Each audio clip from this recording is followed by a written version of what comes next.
Oke, baik. Shalom. Selamat berjumpa kembali lagi dengan saudara-saudaraku yang terkasih. Pada malam hari ini kita kembali bersyukur kepada Tuhan karena ada waktu dan ada kesempatan lagi bagi kita untuk melihat apa yang menjadi kebenaran yang ingin Tuhan bicarakan kepada kita sebagai umatnya di tengah-tengah dunia yang saat ini bukan semakin baik, bukan semakin mudah, tetapi semakin berat, semakin banyak tantangan yang kita hadapi dan kita alami dalam kehidupan kita.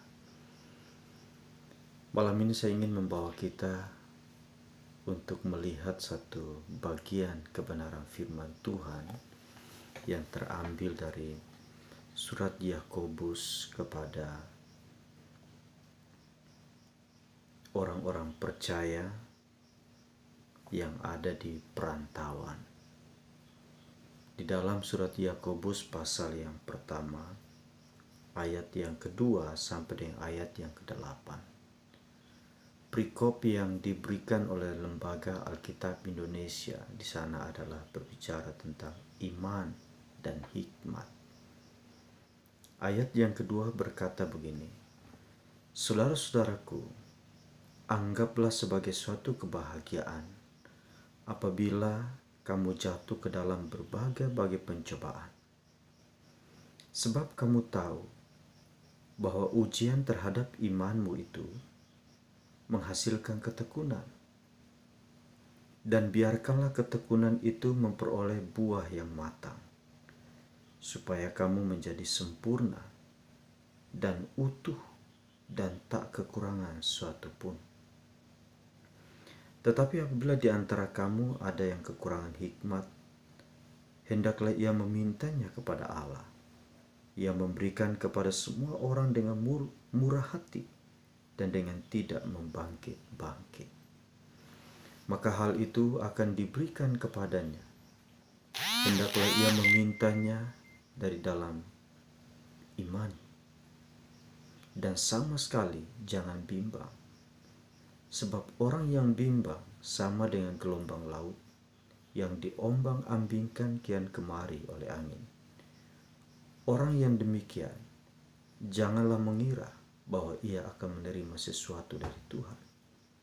Sebab orang yang mendua hati tidak akan tenang dalam hidupnya." Kebenaran yang barusan saya baca, saya memberikan satu judul untuk kita renungkan bersama, yaitu iman yang teruji. Saya mengibaratkan iman yang teruji ini adalah seperti seorang anak sekolah yang setiap semester dia harus diperhadapkan dengan soal-soal ujian untuk menunjukkan apakah benar dia mengikuti materi selama hari, waktu, dan bulan yang dilalui di kelas bersama dengan guru-guru yang telah menyajikan materi ujian itu, materi-materi pelajaran itu, atau tidak. Proses ujian akan menentukan dan akan menjelaskan kepada guru maupun kepada orang tua, bahkan kepada siswa itu sendiri, tentang seberapa mampunya dia menyerap atau mengerti tentang materi-materi yang telah disajikan oleh guru-gurunya selama dia mengikuti kelas itu. Melalui ujianlah juga anak itu bisa dikatakan pintar atau tidak pintar. dan layak atau tidak layak untuk dinaikkan kepada level kelas berikutnya. Nah, Bapak Ibu Saudara yang dikasihi oleh Tuhan Yesus Kristus, di dalam kita membangun kehidupan rohani kita sekarang pun, ada banyak hal yang Tuhan izinkan untuk kita alami dalam kehidupan kita. Ada ujian, ada tantangan, ada masalah-masalah kehidupan yang kita hadapi. Dan saya mau katakan bahwa semua masalah, tantangan itu adalah ujian yang Tuhan sebagai guru agungnya memberikan materi-materi ujian itu kepada kita supaya membuktikan apakah kita layak atau tidak untuk naik kepada level kelas iman yang berikutnya.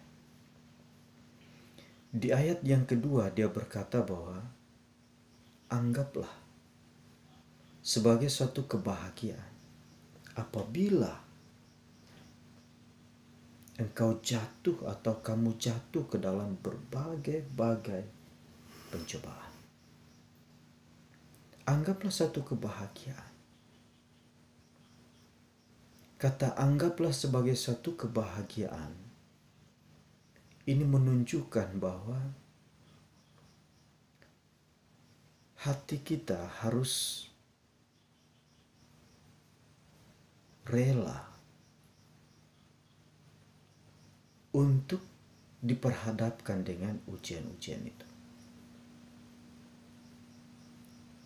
Jangan sampai ketika hidup kita dirundung dengan cobaan-cobaan itu, lalu kita menjadi tawar hati kepada Tuhan. Lalu kita menjadi berubah setia kepada Tuhan. Lalu kita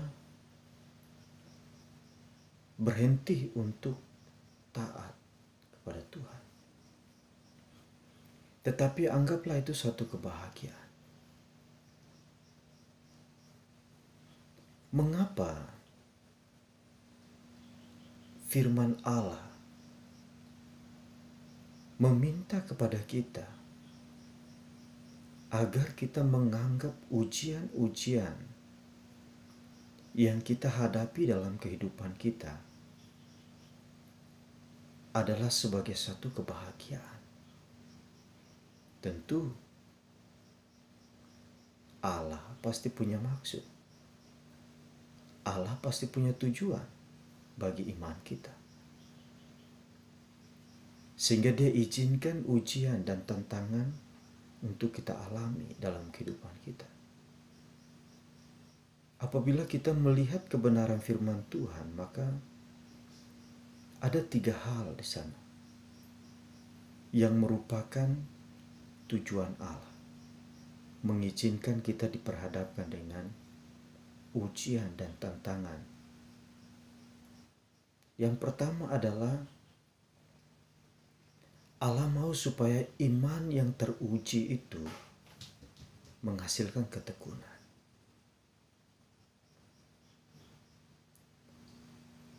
Seseorang hanya bisa dikatakan tekun, setia, dan taat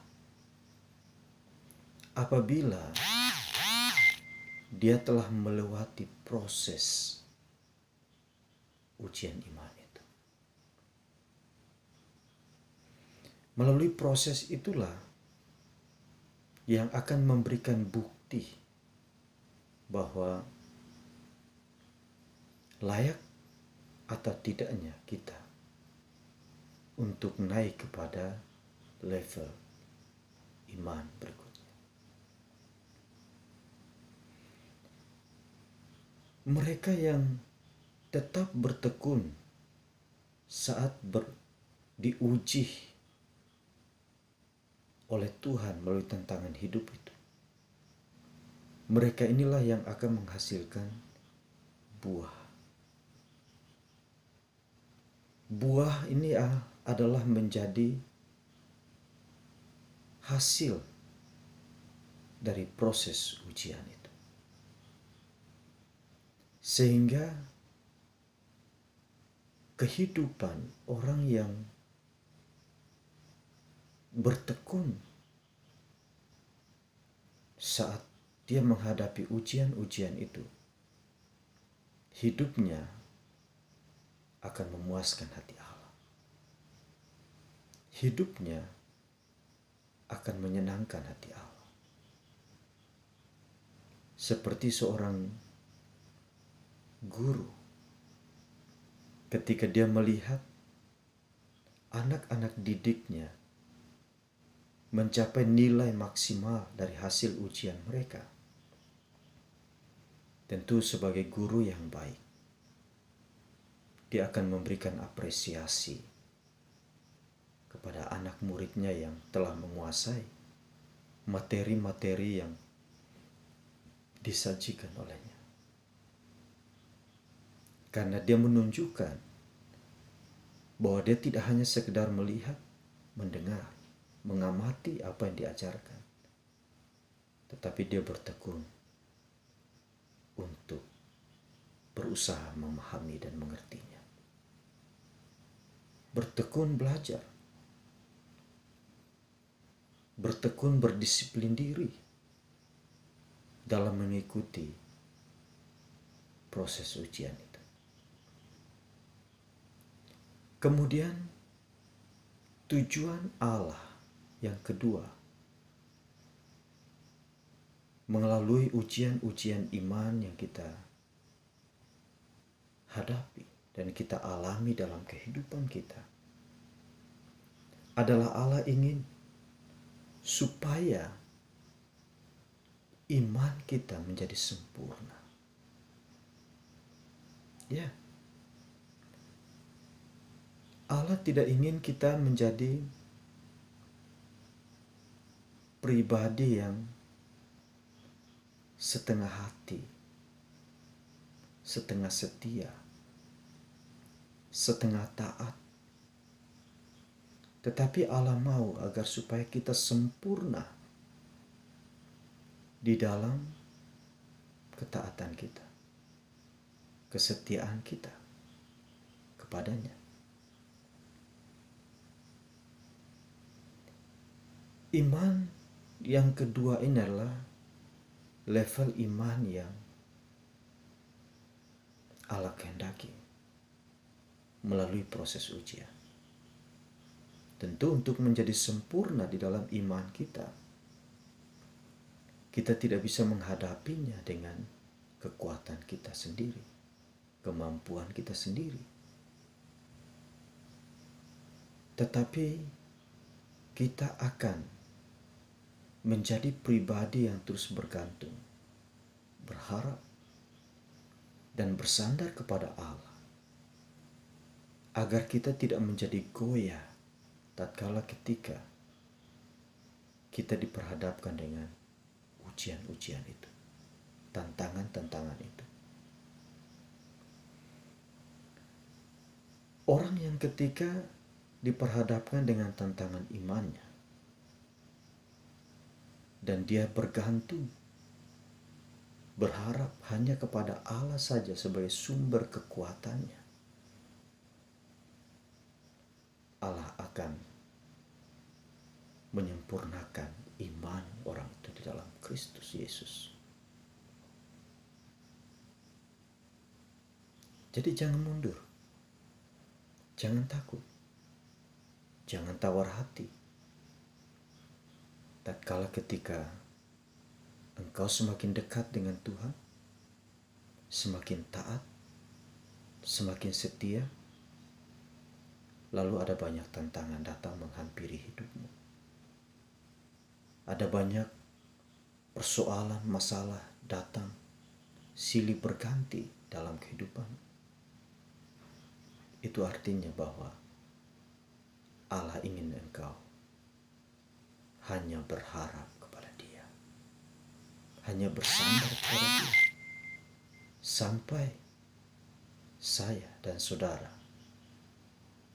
melihat tangan Allah yang kuat dan hebat itu bekerja untuk menyempurnakan iman kita melalui proses ujian itu. Kemudian tujuan Allah yang terakhir, yang ketiga adalah Allah mau supaya kita memiliki iman yang konsisten. Sehingga ujian diizinkan terjadi untuk melihat sejauh mana kita berdiri kokoh, tidak berubah, tidak mendua hati.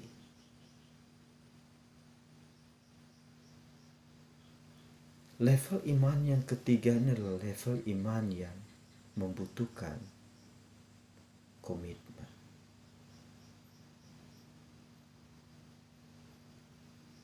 Karena ketika tidak ada komitmen, maka sulit bagi kita untuk berdiri teguh kepada Tuhan. Tatkala ketika tantangan datang, masalah datang, tidak sedikit orang yang pada akhirnya meninggalkan persekutuannya dengan Tuhan karena tidak sanggup menghadapi tantangan-tantangan itu. Tidak sedikit orang yang pada akhirnya bernegosiasi dengan Tuhan. Tidak sedikit orang juga yang pada akhirnya menjauhkan diri dari Tuhan. Allah benar-benar rindu agar supaya orang-orang yang sudah dipilih olehnya dan diselamatkan olehnya adalah orang-orang yang memiliki konsistensi di dalam ia membangun imannya. Ia tidak boleh mendua hati, karena Alkitab katakan dengan jelas di dalam ayat yang ke-6, ayat yang ke-7, hendaklah ia memintanya dalam iman dan sama sekali jangan bimbang. Sebab orang yang bimbang sama dengan gelombang laut yang diombang-ambingkan kian kemari oleh angin. Orang yang demikian janganlah mengira bahwa ia akan menerima sesuatu dari Tuhan. Sebab orang yang mendua hati tidak akan tenang dalam hidupnya. Ya.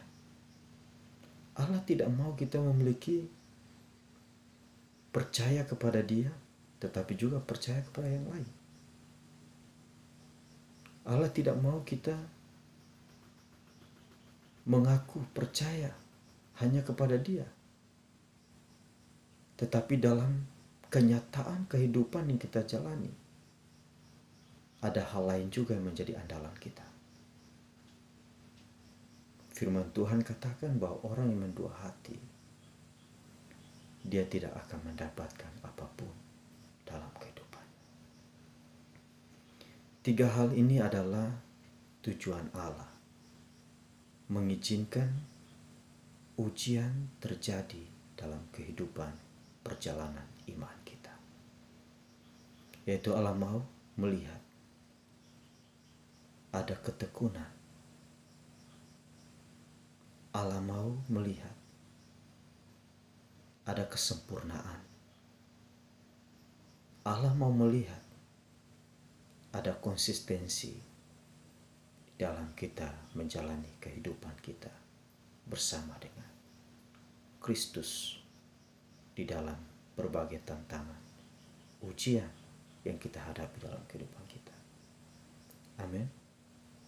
Demikian kebenaran firman Tuhan yang kita baca, kita renungkan pada malam hari ini. Tuhan Yesus memberkati.